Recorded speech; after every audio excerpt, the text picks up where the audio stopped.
और अभी तो बिहार में नीतीश जी की सरकार है। आप तेजस्वी जी की बात कर रहे हैं, लेकिन मैं नीतीश जी की बात कर रहा हूं। बिहार के सूबे के प्रत्येक रेवेन्यू ग्राम में कम्युनिस्ट सीपीआई और सीपीएम का संगठन है और हम उसी तर्ज पर अपना जो भी हमारा राज्य नेतृत्व निर्णय करेगा। उदाहरण है कि वामपंथी जब जब सरकार के समर्थन में गए हैं, देश में तीव्र गति से आर्थिक विकास हुआ है।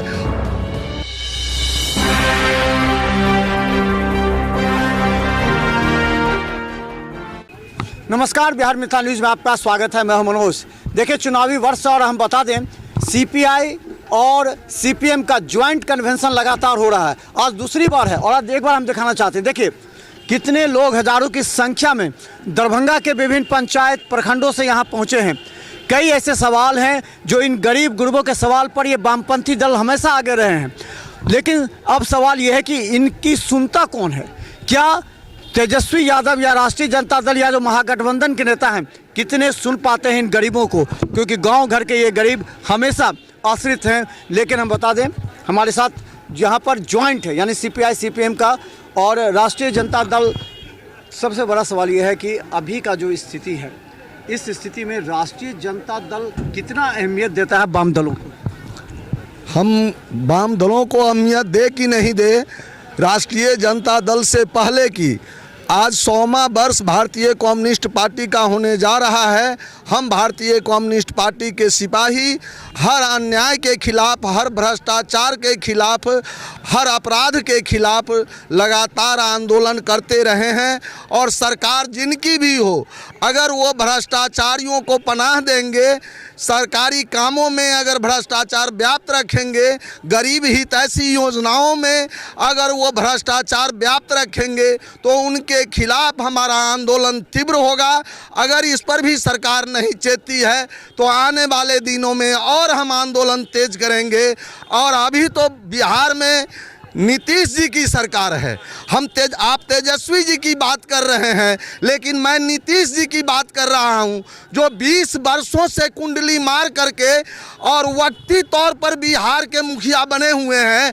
आज तक गरीबों को 5 डिसमिल जमीन नहीं मुहैया करा सके, गरीबों को 2000 रुपया पेंशन नहीं दिला सके, आज वो लाभकारी मूल्य किसानों को अनाज का दे नहीं सके, फिर वैसे चीफ मिनिस्टर को बिहार में बने रहने का क्या हक होता है। इसीलिए मैं इस आंदोलन के माध्यम से उनको चेताने के लिए आया हूं और 2025 में उनको सबक सिखाने के लिए आया। अच्छा, एक बड़ा सवाल है कि जो सीट बंटवारे की बात होता है तो वो केंद्रित हो जाता है राष्ट्रीय जनता दल पर। कांग्रेस को भी हाशिए पर रखा जाता है, वाम दलों को भी रखा जाता है, माले को दिया जाता है। तो क्या लगता है कि इस बार ज्वाइंट आप लोग का हो रहा है, एक दबाव बनेगा जो राष्ट्रीय जनता दल पर कि आप हम लोगों की जो पहले की अहमियत थी उतना ही आप लोग हमें दीजिए? सभी दबाव डाल रहे हैं। अभी तो मनोज भाई, हम लोग भ्रष्टाचार के खिलाफ, पलायन के विरुद्ध, रोजगार के लिए, अभी किसानों का फसल तैयारी हो रहा है उसका एमएसपी पर खरीदारी के लिए, जो दरभंगा जिला में बढ़ते अपराध, दरभंगा जिला सहित पूरे बिहार के बढ़ते अपराध पर रोक लगाने के लिए, और दरभंगा का जो जलस्तर लगातार गिरता जा रहा है, पेयजल संकट उत्पन्न हो गया है, उसको दूर करने के लिए हम लोग अभी समाहर नाले को घेरे हुए हैं और यहाँ आंदोलन कर रहे हैं। जहाँ तक रणनीति की बात है तो इसके बाद जब चुनाव नज़दीक आएगा तो हम रणनीति की भी बात करेंगे। और हमारा संगठन एक गांव एक प्रखंड में नहीं है, एक जिला में नहीं है, बिहार के सूबे के प्रत्येक रेवेन्यू ग्राम में कम्युनिस्ट सीपीआई और सीपीएम का संगठन है और हम उसी तर्ज पर अपना जो भी हमारा राज्य नेतृत्व निर्णय करेगा, वो यही निर्णय करने वाले हैं जो हमारा भागीदारी, हमारी जैसे हर जगह मेरा संगठन है उस हिसाब से मेरी भागीदारी हो। चलिए, राजीव चौधरी से नारायण जी, एक चीज़ बता दीजिए। पहले भी दरभंगा से एक सीट तो कन्फर्म था, जो सीपीआई का हो या फिर वाम दलों का, वो सीट भी चली गई 2020 में। 2025 में लोग पूछ रहे हैं क्या कम्युनिस्ट को हाशिए पर रखने की जो राष्ट्रीय जनता दल की एक साजिश भी हो सकती है? देखिए, वीआईपी का ये 60 सीट, आपको 80 सीट पर कांग्रेस जा रही है, तो वाम दलों में माले को छोड़ करके सीपीआई सीपीएम कहाँ है? वो अभी बिहार के अंदर सीपीआई सीपीएम के लोग संयुक्त रूप से रणनीति तय किए हैं और उस रणनीति के तहत आज बिहार के अंदर जो जनता का संकट है, जो जन समस्या है, जो गरीब गुरबा का सवाल है, किसान मजदूरों का सवाल है, उस पर आज 20 मार्च को हम पूरे बिहार के अंदर सभी जिला समाहरणालय पर प्रदर्शन कर रहे हैं और हम निश्चित रूप से सीपीआई सीपीएम संयुक्त रूप से आगे की रणनीति तय करेंगे और राजद यदि लेफ्ट को सीपीआई सीपीएम को हाशिए पर रखने का काम करेगी तो सीपीआई सीपीएम के लोग निश्चित रूप से बिहार की राजनीति पर विचार करके रणनीति तय करके और आगे बढ़ने का काम करेंगे। कितने सीटों पर आपका दावा हो सकता है? सभी ने अपने अपने सीट महागठबंधन के घटक दल ने लालू यादव के समक्ष रख दिया, आप कितने सीटों पर दावा? अभी सीट शेयरिंग पर कोई बात नहीं हुआ है और सीट शेयरिंग पर दोनों पार्टी के राज्य कमेटी के लोग बात करेंगे, बात करके और निर्णय लेने का काम करेंगे और राज्य के अंदर जो निर्णय अभी हम लोग 200 विधानसभा में तैयारी कर रहे हैं।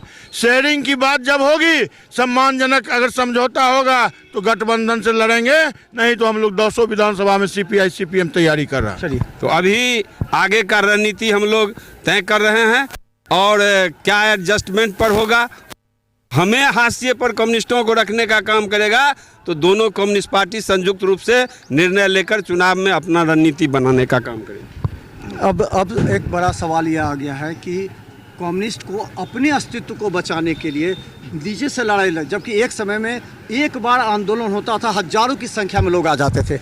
अब तो वो भी स्थिति ने राजद करे कि हमारा ही वोट बैंक पर सीपीआई सीपीएम मान ले।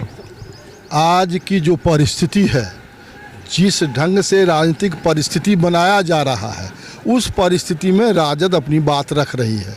लेकिन हम कहना चाहते कि राजद तो लगातार लड़ाई के मैदान में विपक्षी पार्टी के रूप में है, फिर हम बिहार में जो गरीबों का राज्य है, मजदूर किसानों का राज्य है, पीछे क्यों रह जाते हैं? हम उन्हीं से पूछना चाहते। अगर सांप्रदायिकता से लड़ना है, जन विरोधियों से लड़ना है, निश्चित तौर से तमाम जो दूसरी ताकतें हैं उसको साथ लेके लड़ना पड़ेगा, तब हम पराजित कर सकते हैं। अगर साथ नहीं लेना चाहते तो देश के दूसरे राज्यों में उसका असर देखा गया है। आज दिल्ली का असर है, महाराष्ट्र का असर है कि मजदूर किसान ताकत को छांटने की कोशिश हुई है, उसका परिणाम आज महाराष्ट्र और दिल्ली भुगत रहा है। हम चेतावनी देना चाहते हैं ऐसे लोगों को जो सांप्रदायिकता से लड़ने की बात करते हैं। ये जो नई आर्थिक नीतियों के चलते जो संकट, देश के जो सार्वजनिक क्षेत्र के संपत्तियों को का बंटवारा हुआ है, बेचा गया है, उन बातों को लेके हम कहना चाहते हैं आपको कि इस देश को अगर सही दिशा में ले चलना है तो वामपंथियों को साथ लेके चलना पड़ेगा। 2004 और उससे पहले उदाहरण है कि वामपंथी जब जब सरकार के समर्थन में गए हैं, देश में तीव्र गति से आर्थिक विकास हुआ है और जनहितैषी कानूनों को व्यवस्थित पूर्वक लागू किया जा सका है। लेकिन समझौता नहीं करेंगे। समझौता अगर नहीं करते हैं तो कम्युनिस्ट तो लड़ते रहे हैं, लड़ते रहेंगे।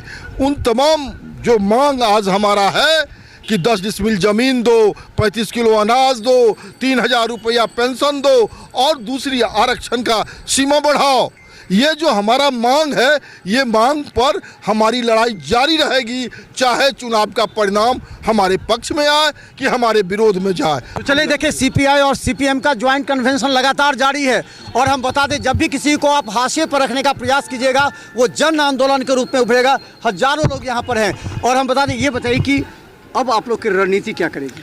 आज पूरे बिहार में सीपीआई सीपीएम के लोग सड़क पर उतरे हैं, लाखों की संख्या में लोग सड़क पर उतरे हैं बदलो सरकार बचाओ बिहार आंदोलन के तहत। और आज सभी समाहरणालय पर जन आक्रोश प्रदर्शन है। दरभंगा में भी बड़ी संख्या में लोग आए हैं। हम कहना चाहते हैं, जो अपराध बढ़ रहा है, पलायन हो रहा है, गरीबों पर शोषण, जुल्म, अत्याचार, अन्याय हो रहा है, गरीबों को 10 डिसमिल ज़मीन अब ये और 1 एकड़ ज़मीन डी बंदोपाध्याय की रिपोर्ट के अनुसार नहीं मिला।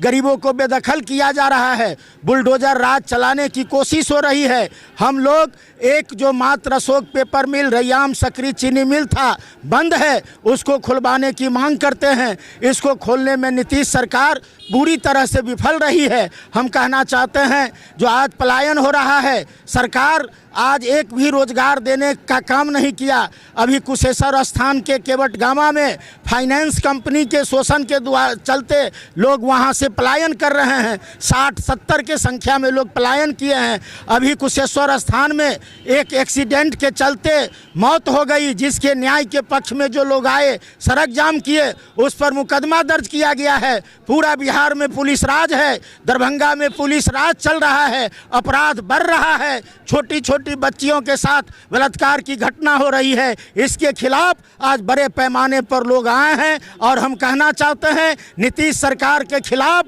आज से आंदोलन शुरू हुई है और आने वाले दिन में नीतीश सरकार को सत्ता से हटाने का लड़ाई संघर्ष और तेज किया जाए। अच्छा, युवाओं की क्या भूमिका होगी जो मजबूत कर रहे हैं वाम दलों को? निश्चित तौर पर सबसे युवा देश दुनिया में भारत है और जिस तरह से एनडीए की सरकार ने युवाओं को छला है, निश्चित तौर पर युवा आक्रोशित है।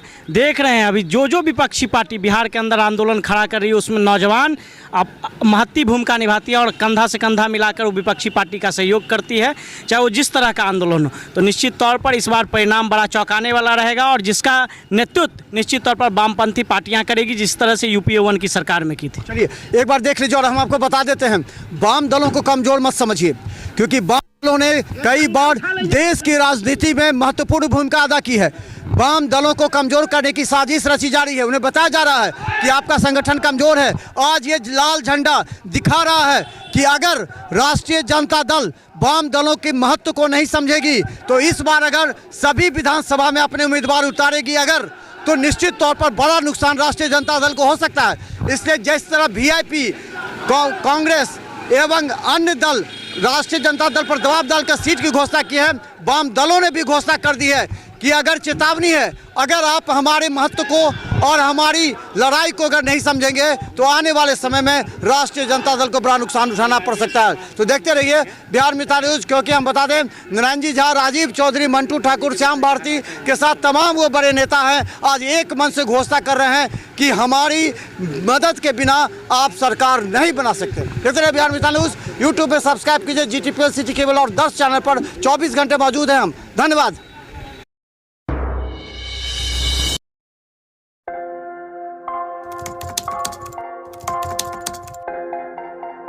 मतलब ये हुआ जुमला हुआ, ऐसा कोई नहीं कर सकता है दुनिया में।